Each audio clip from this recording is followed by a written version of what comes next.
हमको जो लेना है आज when and where type problems. कब और कहां, मीन्स क्या, यहां दो ऑब्जेक्ट्स इंवॉल्व होंगे, दोनों ऑब्जेक्ट्स मोशन में रहेंगे। उसमें से ये पहचानना है कि ये दोनों ऑब्जेक्ट्स एक साथ एक जगह पर कब पहुंचेंगे और कितनी देर के बाद पहुंचेंगे। यानी अक्सर यहां पर x की वैल्यू यानी डिस्प्लेसमेंट या पोजीशन, और यहां पर हमें टाइम कैलकुलेट करना है ना। अब बहुत आसान है। अब मैं देखता हूं अक्सर कई सारे बच्चे ये टाइप के प्रॉब्लम में अटक जाते हैं। बहुत जगह देखा मैं, बहुत जगह यहाँ प्रॉब्लम्स आप है ना ये नहीं सॉल्व कर पाते। कई लोग क्वेश्चन देखकर ही घबरा जाते हैं यहाँ पर। मगर कोई खास बात नहीं बेटा, मैं आपको 3 गोल्डन रूल दूंगा, 3 गोल्डन स्टेप्स दूंगा, आप उसे फॉलो करना है, इंशाल्लाह आपको प्रॉब्लम्स नहीं जाएंगे। क्या है, हाउ टू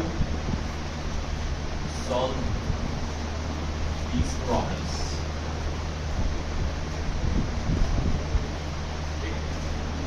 सबसे पहला step, step 1, identify the motion of objects.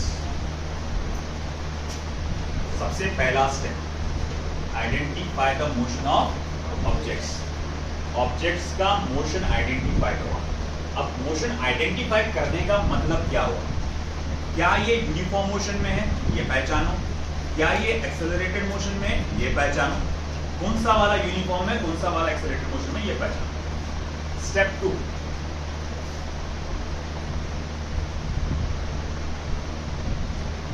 write the equation for displacement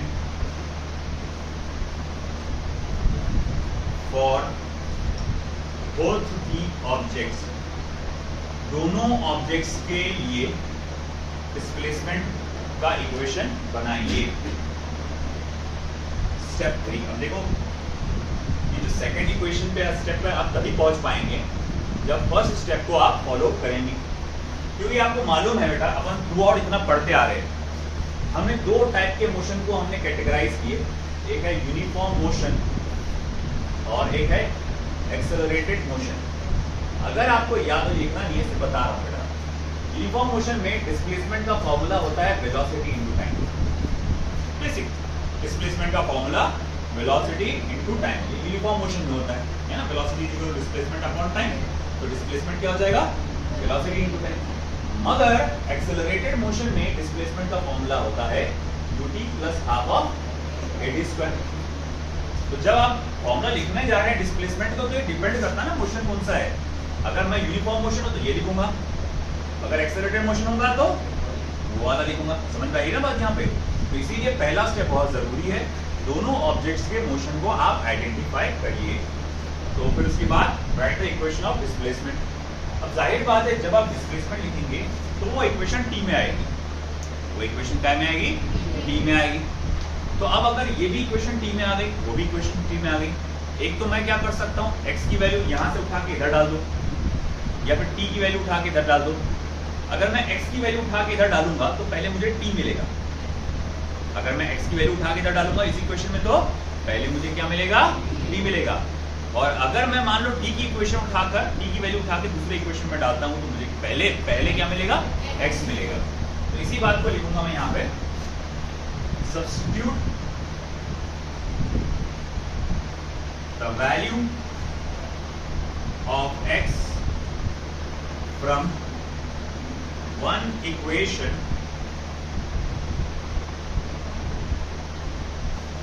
to the other. Substitute the value of x from one equation to the other, or substitute the value of small t from one equation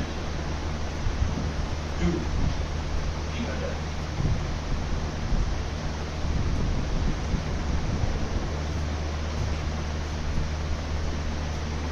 x की value उठा के एक equation में से दूसरे equation में डाल दो, या फिर t की वैल्यू उठाकर एक इक्वेशन में से दूसरी इक्वेशन में अब इसके प्रॉब्लम्स कैसे आते हैं चलो देखते हैं। यहाँ पर एक आइडिया आ जाएगा, बहुत आसान जाएगा, आपको कोई इशू नहीं जाएगा। देखो, two particles A and B are separated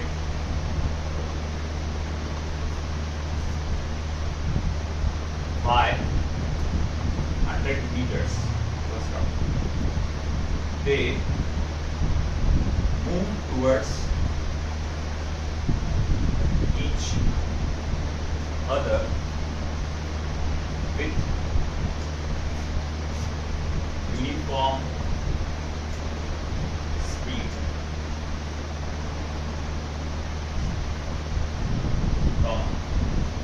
A with 5 meter per second and B with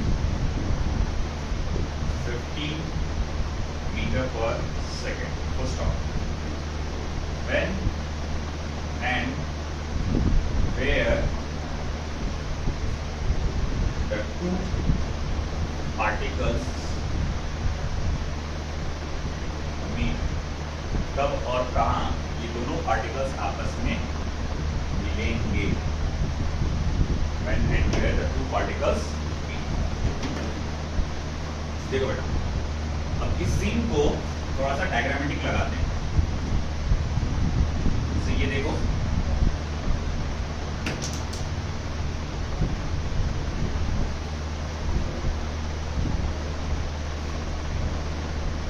ये है पार्टिकल एट ए पोजीशन, ये है पार्टिकल एट बी पोजीशन। ठीक है, इन दोनों का शुरू में कितना डिस्टेंस था बताइए बेटा? 100 मीटर्स। दोनों के बीच का डिस्टेंस कितना है बेटा? 100 मीटर्स है, इजंट इट? और जो ए है वो ट्रैवल कर रहा है with speed of 5 metre per second इस तरफ ना, और बी जो है वो ट्रैवल कर रहा है with speed of 15 metre per second in the opposite direction, isn't it? है ना, लिखा हुआ है वहां पे। They move towards each other, है ना, एक दूसरे के करीब आ रहे। ठीक है, तो मैं ये सीन बना दिया। ठीक है, अब कब और कहाँ मिलेंगे? मान लो फॉर एग्जांपल वो यहाँ मिलेंगे। इमेजिन करो, मैं अपनी तरफ से एक रैंडम ले लिया कि शायद वो यहाँ मिलेंगे। अब उसकी वैल्यू ढूंढना पड़ेगी। यहाँ से लेकर यहाँ तक की वैल्यू अगर x है, x a की वैल्यू x अगर है, तो x b की वैल्यू क्या होगी बेटा? 100 माइनस एक्स। ये समझ में आया कि पहला तो ये काम है, पूरा डायग्राम को अच्छे से समझो। ए इधर, बी इधर, ये यहाँ पर है 5 की स्पीड से आ रहा है, ये 15 की स्पीड से आ रहा है। ये आएंगे और दोनों पास में कहीं तो भी मिल जाएंगे। कहाँ मिलेंगे पता नहीं, उसका नाम दे दिया O। एक्स ए से कितना डिस्टेंस आ रहा है उसका? x। देख पूरा 100 है, तो यहाँ से x है अगर, तो ये कितना होगा? 100 माइनस एक्स। ये समझ में आ गया? अब आपको पहले ये पहचानना है, जो स्टेप्स बताया था मैंने, identify the motion of the objects. बताओ दोनों का मोशन कैसा है? कोई एक्सेलरेटेड है क्या इसमें से? नहीं, दोनों के दोनों यूनिफॉर्म स्पीड से ट्रैवल कर रहे हैं, है ना? चलो पहला काम हो गया, आइडेंटिफाई कर लिए। दूसरा step, right the equation of displacement for both the objects. तो डिस्प्लेसमेंट का फॉर्मूला क्या आएगा फिर? तो देखते हैं अपन। फॉर ए के लिए x a equals to b a into t. देखो दोनों ने एक साथ शुरू किए ना, दोनों की जर्नी एक साथ शुरू हुई, दोनों एक साथ यहाँ से स्टार्ट करते, ए यहाँ से निकला, बी यहाँ से निकला, एक साथ निकला और दोनों एक साथ यहाँ पहुंच गए। ओके, तो मैं बोलूँगा अगर ये यहाँ से यहाँ टी टाइम में पहुंचा, तो ये भी यहाँ से यहाँ कितनी देर में पहुंचा होगा? टी टाइम में पहुंचा होगा। अरे दोनों ने एक साथ शुरू किए ना और एक साथ एक जगह पे पहुंचे, तो इसको यहाँ से यहाँ पर आने के लिए टाइम अगर टी लगा सेकेंड्स, इसको भी यहाँ से यहाँ आने के लिए टाइम कितना लगा होगा? 3 सेकेंड्स लगा होगा। तो मैं बोलूँगा ठीक है, x a is equal to velocity into time, या फिर एक्स ए को जगह क्या लिख सकते हैं आप? 5 इंटू टी। इसे इक्वेशन नंबर 1 दे दो। समझ में आया ना? ये डिस्प्लेसमेंट का फॉर्मूला लिखे, वेलोसिटी इनटू टाइम, क्योंकि यूनिफॉर्म मोशन में है वो, समझ रहे ना? तो भाई एक्स ए की वैल्यू x है, बी ए की वैल्यू 5 है, टी तो मालूम नहीं अभी तक के अपने को, तो मैं इसे इक्वेशन नंबर 1 दे दी। फॉर बी, है ना, x b xb is equal to क्या आएगा बेटा, dv इंटू टी। xb कितना है 100 माइनस x, dv कितना है बेटा 15 इंटू टी, है ना। ये हो गया सेकंड स्टेप, दोनों के डिस्प्लेसमेंट के फॉर्मूले लिख लिया मैंने। तीसरा स्टेप क्या है, x की वैल्यू या t की वैल्यू, x आसान जाएगा, x की वैल्यू एक इक्वेशन में से निकाल के दूसरे इक्वेशन में डाल दो। जैसे कि x की वैल्यू क्या है बेटा 5t, यहाँ से उठा के इधर डाल दो। therefore from 100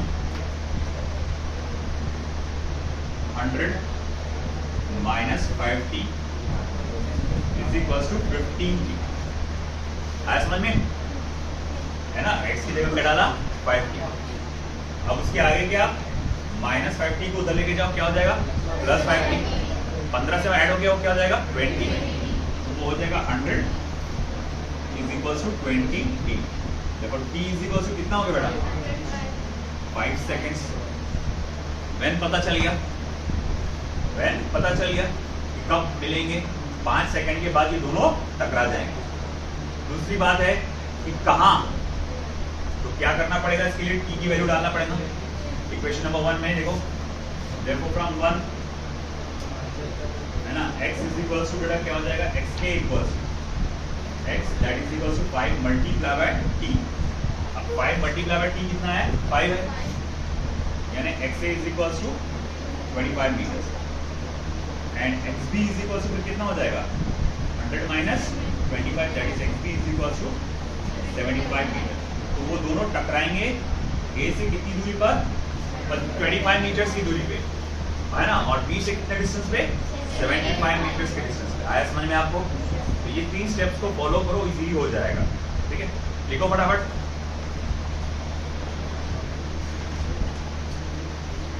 जब तक मैं अगला प्रॉब्लम यहाँ पर रखता हूँ, ये हो गया ना स्टेप का लिखना, लिख लो जल्दी।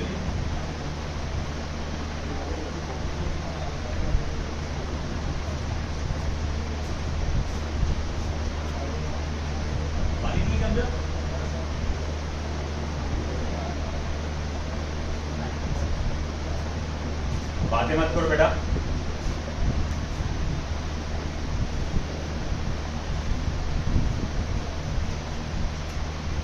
आज टारगेट किया था कि उसमें मॉड्यूल का एक्सप्लेनेटेड मोशन हो गया है ना। अब काइनेमेटिकल इक्वेशन शुरू कर दो, आप सॉल्व करना। आखिर में इसको चेक करूंगा मैं से।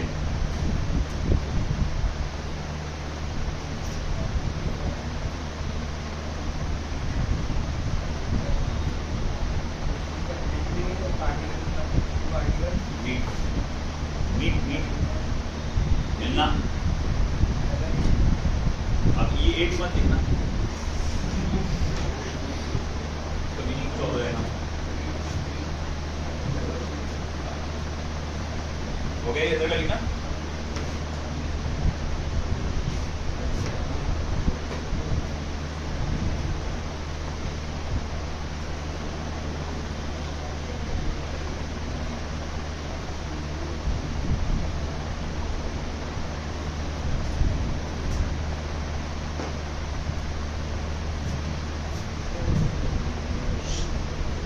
Next.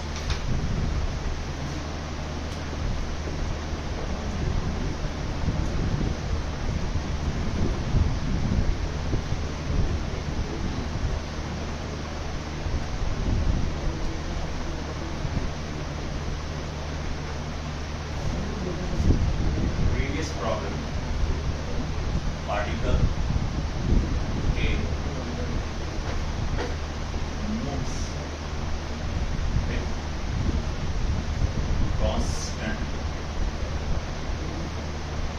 acceleration 4 meter per second square.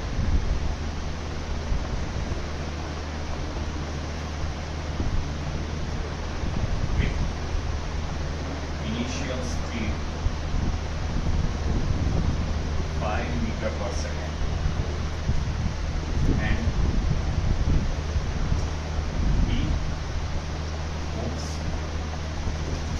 with speed metre per second,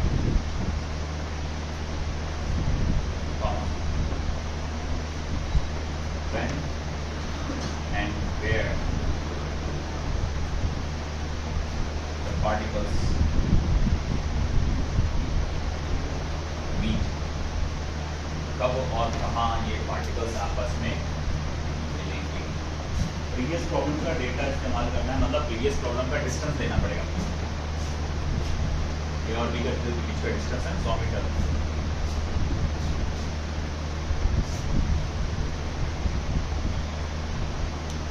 ये ए, ये बी।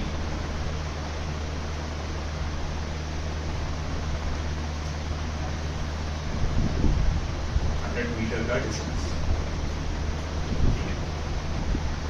और मान लो अगेन फिर से पहले की तरह ये यहाँ पे लिख देते हैं। पहले ए वाले उसका डेटा लिख देता हूँ मैं। Particle A moves with constant acceleration.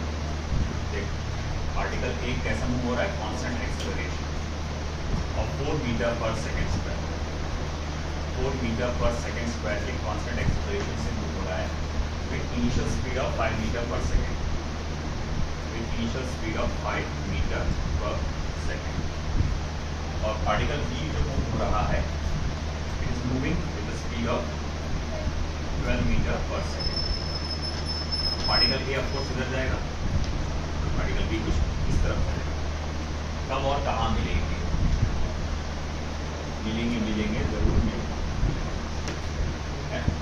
अगर कहाँ मिलेंगे, कब मिलेंगे, वक्त तो बताओ, जगह तो बताओ। अब ऐसा है कि क्या स्टेप है पहला, आइडेंटिफाई द मोशन। पता लगाओ ए और बी का कैसा कैसा मोशन है। ए का एक्सेलरेटेड मोशन है और बी का बोलो यूनिफॉर्म। अरे शक है क्या इसमें? यूनिफॉर्म मोशन है ना, इसका एक्सप्रेशन दिया हुआ है क्या? नहीं ना, तो यूनिफॉर्म मोशन में ही है। ए एक्सेलरेटेड मोशन में है, बी यूनिफॉर्म मोशन। चलो फॉर ए को पकड़ो, इसके डिस्प्लेसमेंट का formula x a equals to u a into t plus half of a t square. मान लो यहाँ से यहाँ तक का डिस्टेंस क्या होगा, एक्स। ऑफ कोर्स ये डिस्टेंस कितना हो जाएगा बेटा, 100 माइनस। तो एक्स ए की वैल्यू को अपन सिर्फ एक्स लिखते हैं। यू ए कितना है 5 टी, ए की वैल्यू कितनी है बेटा 4 t square. X is equals to 5 t plus 2 t square. Equation number 1। अब आगे क्या, फॉर बी। अब बी की बारी, इसका डिस्प्लेसमेंट कितना हो बेटा 100 माइनस एक्स, और इसकी वेलोसिटी लेना पड़ेगा तो टाइम से मल्टीप्लाई करना। 100 minus x 12 into equation number, है ना। अब चलो बेटा ये हमारे पास वैल्यूज आ गई।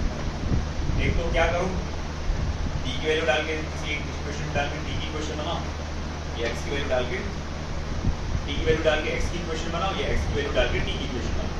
मेरे को आसान नहीं लग रहा कि मैं एक काम करता हूँ, एक्स की वैल्यू डाल देता हूँ इक्वेशन नंबर 2 में और टी की इक्वेशन बन जाएगी। देखो बेटा, अब यहाँ पर जरा गौर से देखना भाई। इक्वेशन नंबर 1 से मैं एक्स की वैल्यू उठा के इधर डाल रहा हूँ फ्रॉम 1 and 2। 100 माइनस एक्स की वैल्यू क्या है बेटा 5t plus 2t square is equals to 12, है ना। अब इसके आगे क्या, एक पहले ब्रैकेट को बंद कर, minus 5t minus 2t square is equals to 12। सबको उधर लेके चले जाओ, तो माइनस 2t उधर जाएगा तो हो जाएगा plus 2t square, minus 5t उधर जाएगा तो क्या हो जाएगा प्लस 5t। गौर से देखो बेटा, बात लिखते बैठना। माइनस 5t उधर जाएगा तो क्या हो जाएगा प्लस 5t। पहले से कौन बैठा हुआ है 12t, है ना। तो 12t और 5t मिलकर कितने हो जाएंगे 17t। और उधर चला जाएगा, -100 इक्वल्स टू 0। अब ये बन गया है क्वाड्रेटिक इक्वेशन। टी की वैल्यू निकालना पड़ेगा अब यहाँ से अपने को। अब ये कैसे कैलकुलेट करें, है ना? देखो आपको याद होगा, आपने 9th 10th स्टैंडर्ड में पढ़ा होगा क्वाड्रेटिक इक्वेशन। आप सबसे पहले ये, अगर यहाँ कोई नंबर है तो इसको इससे मल्टीप्लाई करना पड़ता, वो 2 मल्टीप्लाई बाय 100 क्या हो जाएगा, 200। अब फैक्टर सुन लो, ऐसे दो नंबर जिसका मल्टीप्लीकेशन है ना -200 आता हो, माइनस है ना, -200 आता हो, मगर एडिशन या सब्ट्रैक्शन, एडिशन तो नहीं होगा, हाँ हो सकता है एडिशन या फिर सब्ट्रैक्शन, 7 + 17 आता हो। अगर +17 हो तो सब्ट्रैक्शन होगा। बताओ कौन से दो नंबर होंगे ऐसे? 25 -8, दैट्स करेक्ट। देखो 25 और -8 ना, 25 8 सर कितना होता, 200, और उसमें से -8 करो तो कितना हो जाएगा, 17। That's very correct, very good. तो मैं यहाँ लिखूंगा 2t² + 25t -8t -100 equals to 0। चलो भाई मान लिया। मैं एक काम करूंगा, ये -8t को पहले लिखूंगा, क्योंकि इन दोनों में से 2 कॉमन नहीं निकलता ना।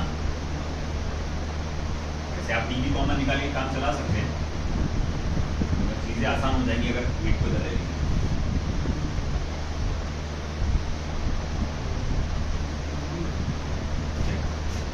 थोड़ा सा रीअरेंज करो, -8t + 25t -100 इक्वल्स टू 0। अब एक काम करो, यहाँ से 2t को कॉमन निकालो, हाँ जी निकालिए, फिर क्या बचा, t - 4। यहाँ से 25 को कॉमन निकालो, t - 4 इक्वल्स टू 0। इन दोनों में से t - 4 को कॉमन निकालो, क्या आ जाएगा, 2t + 25 इक्वल्स टू 0। अब ये कह रहा है कि इन दोनों का मल्टीप्लिकेशन 0 आ रहा, इसका मतलब t - 4 इक्वल्स टू 0 है, या फिर 2t + 25 ये 0 के बराबर, दोनों में से कोई एक 0 के बराबर है। इसका मतलब t की वैल्यू क्या है बेटा, 4, या t की वैल्यू -25/2 है। अब इसमें से एक आंसर जो है इनवैलिड है, मतलब गलत है। बोले कौन सा वाला, -25/2। क्यों इनवैलिड है, माइनस में, टाइम कभी भी माइनस में नहीं होता, नेगेटिव में नहीं होता, टाइम हमेशा पॉजिटिव में रहता है। तो ये आंसर इनवैलिड है, तो ये आंसर सही है। तो हमें मिल गया आंसर हमारा, दैट इज t = 4 सेकेंड। तो ये पता चल गया कब मिलेंगे, है ना। अब सवाल होगा कि कहाँ मिलेंगे, तो therefore from 1 xa = 5 multiply by 4 -, plus 2 multiply by 4 का स्क्वायर, तो 20 प्लस कितना रहा, वो 60 प्लस 2 मल्टीप्लाई बाय 2 32। ये कितना हो जाएगा बेटा, फिर 52 मीटर्स। तो XA की वैल्यू कितनी होगी बेटा, 52 मीटर्स, एंड XB हो जाएगा कितना बेटा, 48 मीटर्स। 100 - 8 से होता ना, ये आ गया आंसर। XB की वैल्यू लिख लो।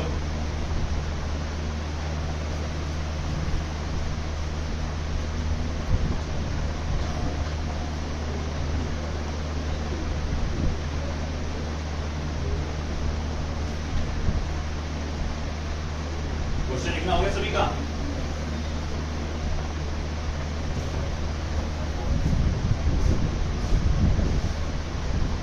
अरे क्वेश्चन लिखना हो गया सभी का, देखो जल्दी 2 मिनट दे रहा हूं।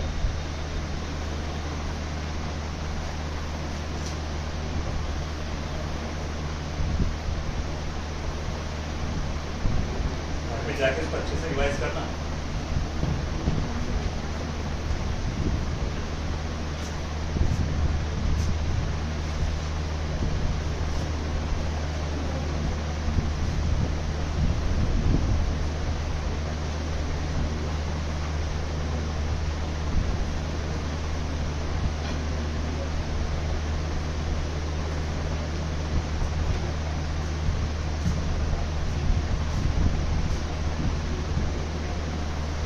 पहले रजिस्टर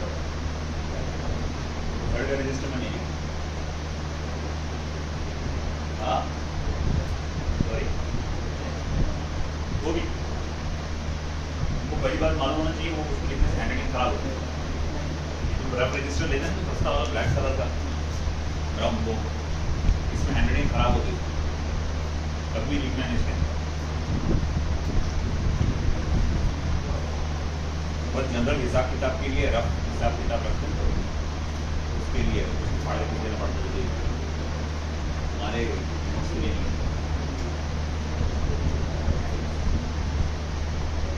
चलिए हुआ बेटा, अगला question.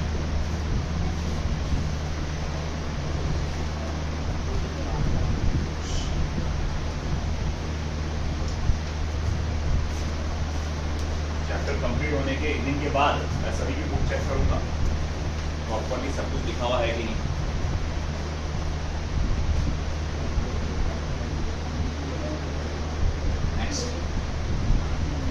Boy is moving with a constant speed of 12 meters per second.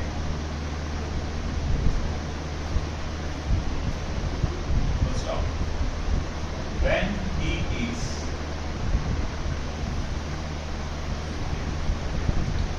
32 meters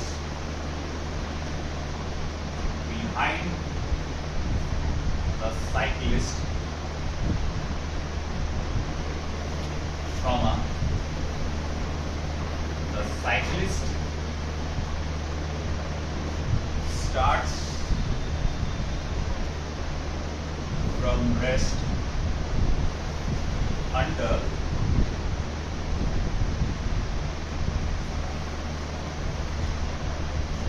constant acceleration 2 meters per second square. Full stop.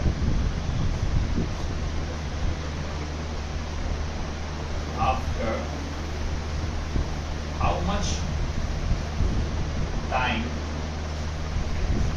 the boy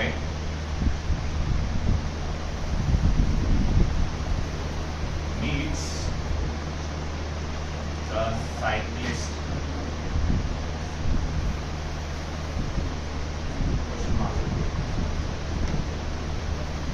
इतनी देर के बाद जो लड़का और साइकिल एक ही पोजीशन में पहुंच जाएंगे साइकिलिस्ट।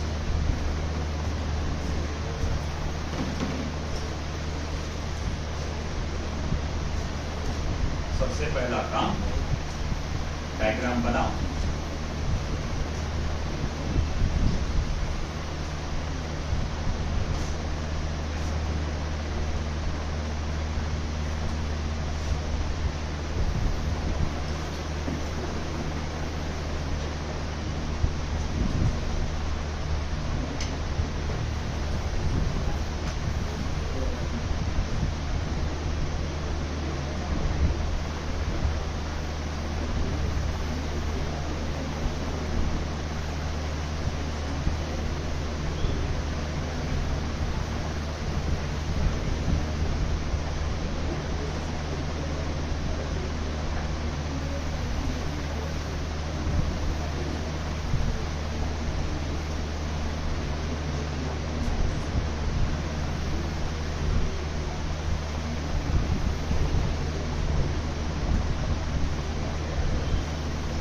देखो एक बॉय है और एक साइकिलिस्ट है।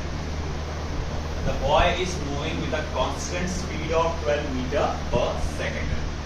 तो जो आपका बॉय है ये लगातार constant speed of 12 metre per second से मूव हो रहा है टुवर्ड्स साइकिलिस्ट। जैसे ही अब वो आराम से बैठा हुआ साइकिलिस्ट, जैसे ही देखा उसे पीछे बढ़ जाए वो लड़ता है और अराउंड 32 मीटर की दूरी पे था। इसने अपना मोशन स्टार्ट किया, भगाना चालू किया साइकिल। अब जब उसने भगाना चालू किया तो उसकी इनिशियल स्पीड कितनी थी बेटा? 0। और initial speed of cyclist was 0 और एक्सेलरेशन ऑफ साइकिलिस्ट को कितना था?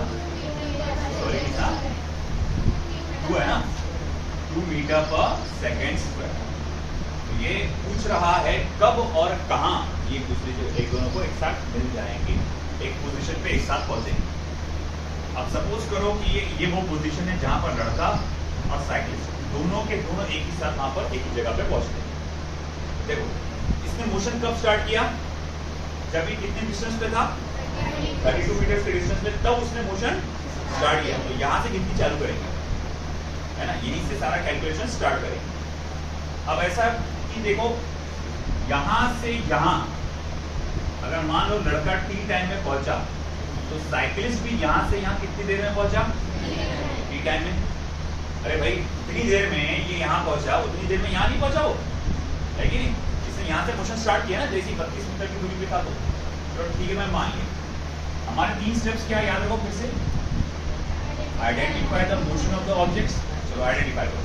यूनिफॉर्म मोशन में कौन है, यूनिफॉर्म मोशन में कौन है, इब्राहिम। यही प्रॉब्लम है तेरा, देखो इसकी समझ में नहीं आता। जब क्लास में डिस्कशन चालू हो तब तो लिख रहा, फिर बाद में मीनिंग समझ में नहीं, कंसेप्ट। फास्ट स्पीड बढ़ाओ, प्रैक्टिस करो। हाँ, तो यूनिफॉर्म मोशन में कौन है, बॉय। एक्सेलरेटेड मोशन में कौन है, आइडेंटिफाई हो गया पहला काम। दूसरा काम क्या, डिस्प्लेसमेंट के फॉर्मूले लिखो। चलो लिखते हैं, फॉर बॉय, बॉय के लिए डिस्प्लेसमेंट का फॉर्मूला क्या है। अच्छा, बॉय मान लो साइकिलिस्ट से ये डिस्टेंस कितना है, मान लो x है ना। तो लड़के ने कितना डिस्टेंस कवर किया, x प्लस 32 मीटर। तो फॉर बॉय डिस्प्लेसमेंट का फॉर्मूला आएगा x plus 32 multiply by velocity of boy multiply by time, that is x plus 32। Velocity of boy कितना है, 12। ये समझ में आया क्या पहले बेटा, है ना। आप चाहे तो यहाँ से लिया यहाँ तक के भी x लिख सकते हैं, मगर तुम थोड़ा दिमाग का इस्तेमाल करो। जब तुमको ये डेटा ऑलरेडी दिया हुआ है, उसके आगे का पकड़ो ना x, कोई मसला नहीं। तुम इसको भी x ले लो, तो फिर तुमको इसको x माइनस 32 लेना पड़ेगा, कोई उससे इशू नहीं होगा। आंसर घुमा फिरा के वही आएगा, है कि नहीं। तो मैंने लिया, ठीक है, साइकिल से ये जहाँ मिलने वाले हैं उसका डिस्टेंस मैंने x ले लिया, x plus 32 is equal to 12। Okay, ये क्वेश्चन नंबर 1। अब आगे फॉर साइकिलिस्ट। अब साइकिलिस्ट की बारी है ना। चलो साइकिलिस्ट की बारी। साइकिलिस्ट का डिस्प्लेसमेंट कितना हो बेटा, x। इसका मोशन कैसा है, एक्सेलरेटेड। फॉर्मूला क्या लगेगा, t plus half of a square. मगर उसका इनिशियल वेलोसिटी तो 0 है, तो x इज इक्वल टू से हाफ ऑफ 80 स्क्वायर लग जाएगा। a कितना है, 2 है ना, और t का स्क्वायर, तो 2 और 2 क्या हो जाएगा, cancel. x is equal to क्या बेटा, e स्क्वायर। Equation number 2। तो तुम्हारे को x की एक और वैल्यू मिल गई, 2 इक्वेशन मिल गए। अब करना क्या था, किसी एक इक्वेशन में से x की वैल्यू उठाओ, दूसरे इक्वेशन में डालो, है ना। तो आप तो एक काम ये कर सकते हैं, t की वैल्यू उठा के इधर डालो, या x की इक्वेशन उठा के इधर डालो। मैं x की डालना पसंद करूंगा। चलिए,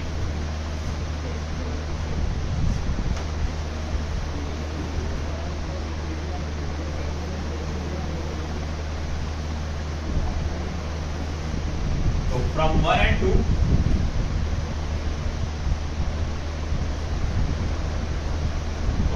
x की वैल्यू है t स्क्वायर। इक्वेशन नंबर 1 में डालो, t square plus 32 is equal to 20, t square minus 20 plus 32 equal to 0। बोलो भाई क्या फैक्टर्स आएंगे, -8 और -4।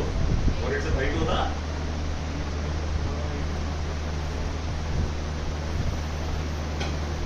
ठीक है, तो t is equal to t square minus 8t minus 4t plus 32 equals to 0। ठीक है, अब इतने पार्ट में से t कॉमन निकालो, ये वाले पार्ट में से t कॉमन निकला, t माइनस 8 बच गया। इसमें से -4 कॉमन निकालो, t minus 8 equals to 0। t minus 8 को कॉमन निकालो, t माइनस 4 इक्वल्स टू 0।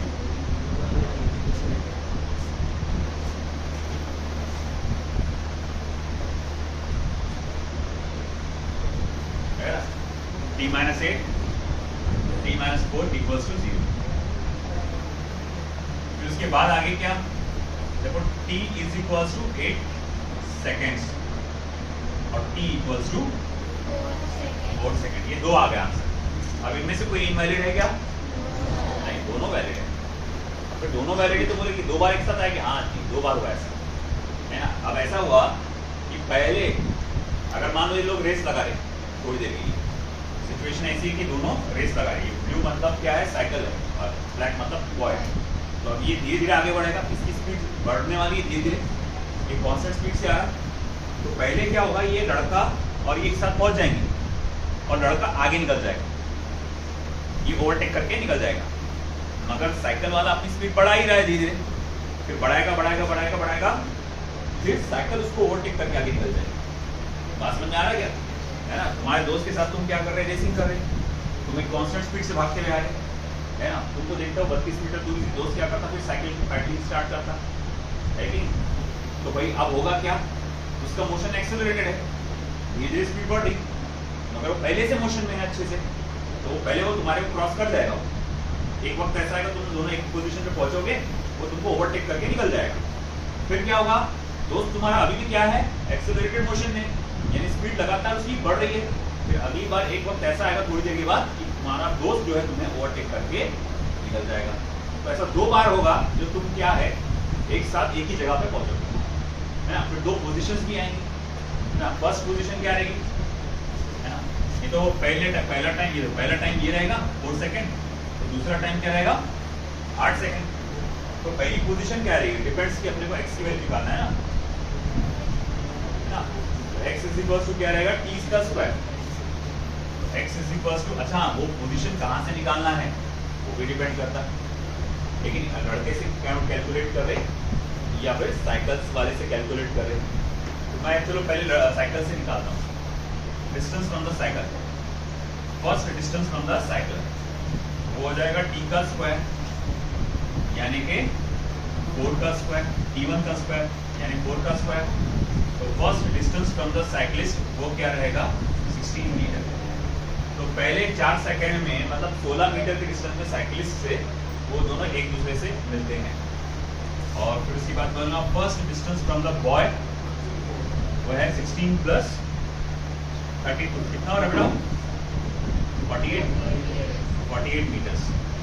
ये मीनिंग समझेगा बेटा, जब वो पहली बार मिले, जब वो पहली बार एक जगह पे मिले तो साइकिलिस्ट ने कितना डिस्टेंस कवर किया था 16 मीटर्स का, और लड़के ने कितना डिस्टेंस कवर किया था 48 मीटर्स का। ये समझ में आया ना।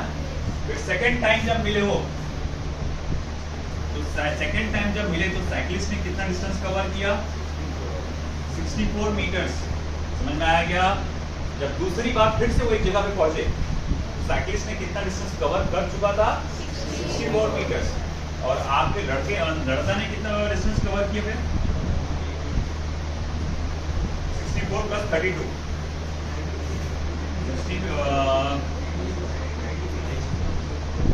64 प्लस 32 कितना हो रहा है 96 मीटर्स। आया समझ में? समझ में आया कि नहीं आया? अब तुमको कोई एक चीज पूछेगा, एग्जाम में 2-2, 3-3, 4-4 चीजें तो नहीं पूछेगा, अपन निकाल रहे हैं, मगर एग्जाम में इनमें से कोई भी एक चीज पूछेगा। टाइम पता लगा लो या कौन सी पोजीशन में जाके मिले वो पता लगा लो। अगर ये डेटा दिया, अगर ये 16 मीटर वाला डेटा दिया तो ये नहीं देगा, समझ में आ रहा ना। और अगर सपोज करो ये ऑप्शन में ये डेटा है तो ये नहीं रहेंगे आपको। लिख लो पूरा।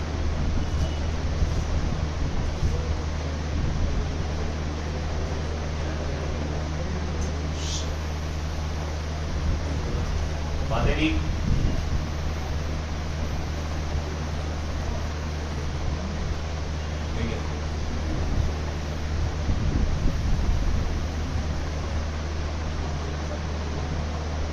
कल थोड़े से और ले लेंगे वन एंड वेट टाइप के प्रॉब्लम थोड़ा अच्छे लेवल के। परसों से चालू होगा मोशन अंडर ग्रेविटी। टाइम कम हो जा रहा अपने, अच्छा था पहले 1.5 घंटे का आपको मिल जा रहा, 1.25 घंटा मिल जा रहा। कम पड़ रहा है, तो कैसा है कि मैथ्स का भी लेक्चर 10-15 मिनट एक्स्ट्रा चल जा रहा, ये भी टाइम पे खत्म करना ही पड़ता।